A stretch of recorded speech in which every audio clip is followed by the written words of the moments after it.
Good careers are not by colleges and exam, but it's by your hard work and passion. I'm Ravindra Gujar, RG sir, in front of you from Royal Institute. Welcomes you on the digital platform for Royal. आजकल बच्चे बहुत ज़्यादा confused हैं कि उन्हें IIT लेना चाहिए, NIT लेना चाहिए या आज का जो ग्रोइंग फील्ड है कंप्यूटर साइंस का और एआई का, और उसके पीछे भागते हुए किसी भी कॉलेज में एडमिशन ले लेना चाहिए। तो इन्हीं बातों को मैं आपके लेके आपके सामने आया हूँ और साथ ही साथ मैं ये डिस्कस भी करूंगा कि क्या आईआईटी और एनआईटी का टैग वास्तव में इतना ज्यादा इंपॉर्टेंट है, क्या सीएस ब्रांच ही सर सब कुछ है या उसके अलावा भी हम किसी और ब्रांच में जाते हुए अपना करियर बना सकते हैं। इन्हीं बातों को लेके मैं आपके सामने आया हूं। तो सबसे पहले बात करते हैं कि आज हम बात करेंगे आईआईटी के टैग की।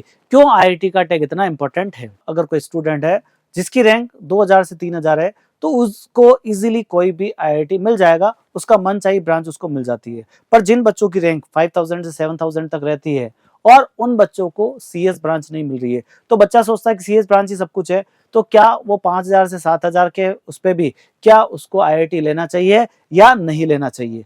और अगर मैं बात करूं कि 5000 पे भी 7000 पे अगर उसको ब्रांच कॉम्प्रोमाइज कर रही है तो ब्रांच को कॉम्प्रोमाइज करते हुए भी उसको आईआईटी ले लेने चाहिए, क्योंकि मैं बाद में जाके आपको बताऊंगा कि क्यों आईआईटी का टैग इतना इंपॉर्टेंट रहता है।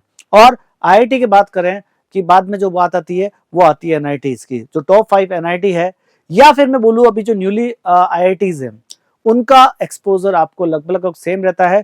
तो मैं जितनी भी टॉप 5 एनआईटीज है या फिर जो न्यूली आईआईटीज है उनको मैं इक्विवेलेंट मानता हूं कि जो एक्सपोजर जो पुरानी एनआईटीज है उनमें जो मिल रहा है और आज की जो न्यूली आईआईटीज है उनमें जो एक्सपोजर मिल रहा है वो लगभग सेम है। हो सकता है आने वाले टाइम में इन न्यूली आईआईटीज में भी वो एक्सपोजर मिलने लग जाए जो अभी पुरानी आईआईटीज में मिलता है। तो मैं बच्चों को जरूर कहना चाहूंगा कि आपको अगर टॉप 5 एनआईटी या न्यूली आईआईटीज में कुछ मिल रहा है तो आप ब्रांच को कॉम्प्रोमाइज करते हुए आपको वो ले लेना चाहिए। ऐसा नहीं है कि सिर्फ एनआईटी और आईआईटी कुछ अच्छे कॉलेज है, इसके अलावा भी है, जैसे बिट्स पिलानी है, बिट्स गोवा है, बिट्स हैदराबाद है, ट्रिपल आईटी हैदराबाद है। अगर इसमें आपको कोई सर्किटल ब्रांचेस मिलती है तो आप उन ब्रांचेस को लेके आप यहाँ से आईआईटी या एनआईटी से इंजीनियरिंग कर सकते हैं। तो आईआईटी टैग में सबसे पहले आता है कंपनी प्लेसमेंट।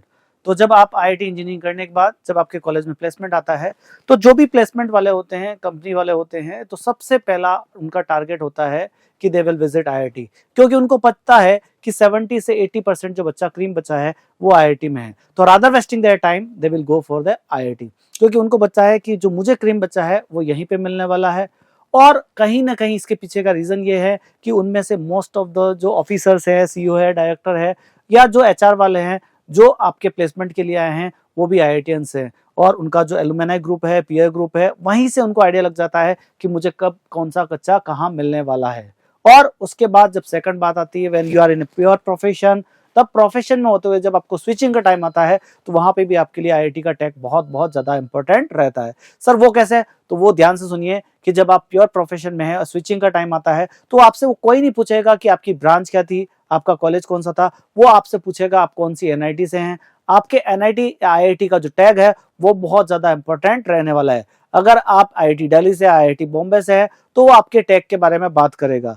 दूसरी चीज, जो कंपनी प्लेसमेंट के लिए आ रही है, जो कंपनी आपको हायर करना चाह रही है, उसको भी पता है कि कहीं ना कहीं उसके हायर करने से उसकी कंपनी की प्रोफाइल बढ़ेगी। तो इसके लिए सैलरी नेगोशिएशन भी जो होता है वो आईआईटी टैग बहुत ज्यादा उसमें हेल्प करता है। और साथ ही मैं बता दूं कि ये आपके लिए भी, आपके परिवार के लिए भी, सोसाइटी के लिए भी एक ऑनर और प्रेस्टीज का विषय होता है कि यस मेरा बच्चा यहाँ से आईआईटी कर रहा है, यहाँ से एनआईटी कर रहा है। तो वहां पे आपको बहुत ज्यादा आईआईटी टैग बहुत ज्यादा आपको हेल्प करता है। और अगर मैं आपका बात करूं कि जो बच्चा आईआईटी टैग की बात करता है, क्या सिर्फ आईआईटी सब कुछ है? नहीं, मैं बच्चों को बोलता हूं आईआईटी सब कुछ नहीं है, पर आईआईटी जो आपको देता है शायद इसके अलावा आपको कोई दूसरा इंस्टीट्यूट वो नहीं दे पाएगा, वो है आपका पर्सनैलिटी डेवलपमेंट। जो पर्सनैलिटी डेवलपमेंट बच्चे का आईआईटी में होता है वो मैं सोचता हूं कि और किसी कॉलेज में शायद उतना नहीं हो पाता जितना आईआईटी में होता है। और मैं बता दूं, जरूरी नहीं है कि वो आगे जाके इसी फील्ड में आगे जाए जिस फील्ड में वो इंजीनियरिंग कर रहा है। वो ड्रामा से लेके, स्पोर्ट्स से लेके, एकेडमिक से लेके और बहुत सारे उसके इतने फील्ड होते हैं जहां वो उसका एक्सपोजर होता है, इतना बड़ा एक्सपोजर उसको मिलता है कि वो आगे जाके कुछ भी कर सकता है। और जो बच्चा आईआईटी के बाद में बात करूं तो अपने आप में एक और टॉपिक आता है कि सर क्या एनआईटी आईआईटी से कम है?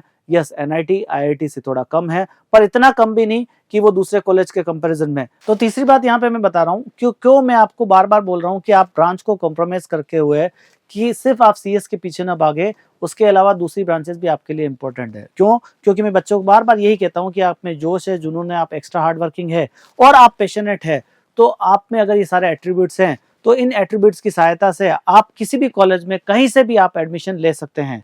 तो मैं आपको बता दूं कि बच्चा सोचता है कि सीएस में आजकल सबसे ज्यादा डिमांड है। यस, सीएस की डिमांड बहुत ज्यादा है। जितनी ज्यादा डिमांड होगी उतनी ज्यादा सप्लाई होगी, जितनी ज्यादा सप्लाई होगी तो बच्चों ये बहुत ज्यादा इंपॉर्टेंट है कि वैल्यूज डाउन होगी। सर वैल्यू डाउन होने का मतलब कि मैंने बोला जिन बच्चों में सारे एट्रीब्यूट्स नहीं है और उन्होंने सीएस से इंजीनियरिंग तो कर रखी है पर वो बच्चे आगे नहीं बढ़ेंगे। मैंने बहुत सारे बच्चे ऐसे देखे हैं जो नॉन सीएस ब्रांच से भी, जैसे just like electrical, electronics, mechanical, civil, metallurgy, कोई सी भी ब्रांच होती है, इवन दो एग्रीकल्चर इंजीनियरिंग वाले बच्चे भी जो हैं आजकल अच्छी अच्छी आईटी कंपनीज में प्लेस्ड है। सॉफ्टवेयर डेवलपमेंट ही नहीं होता सीएस। सीएस का मतलब प्रोग्रामिंग में प्रोफेशनल, ऑपरेशनल बहुत सारी चीजें होती है जहाँ पे सीएस की जरूरत पड़ती है। आप कोई सी भी ब्रांच लो, आपको कंप्यूटर साइंस पढ़ाई जाएगी, आपको एआई सिखाया जाएगा। तो अगर आप इनमें भी अपना हुनर दिखाते हुए आप अगर मेहनत करोगे और आप जो अपने एट्रीब्यूट्स को शो करते हुए आप किसी फील्ड में जाना चाहो तो आप जा सकते हो और आपके लिए उसके लिए सीएस ब्रांच लेना कोई जरूरी नहीं है। क्लियर बेटा? होपफुल ये सारी इन्फॉर्मेशन आपके लिए बहुत ज्यादा हेल्पफुल होगी। ऐसे वीडियो के लिए चैनल को लाइक कीजिए, सब्सक्राइब कीजिए।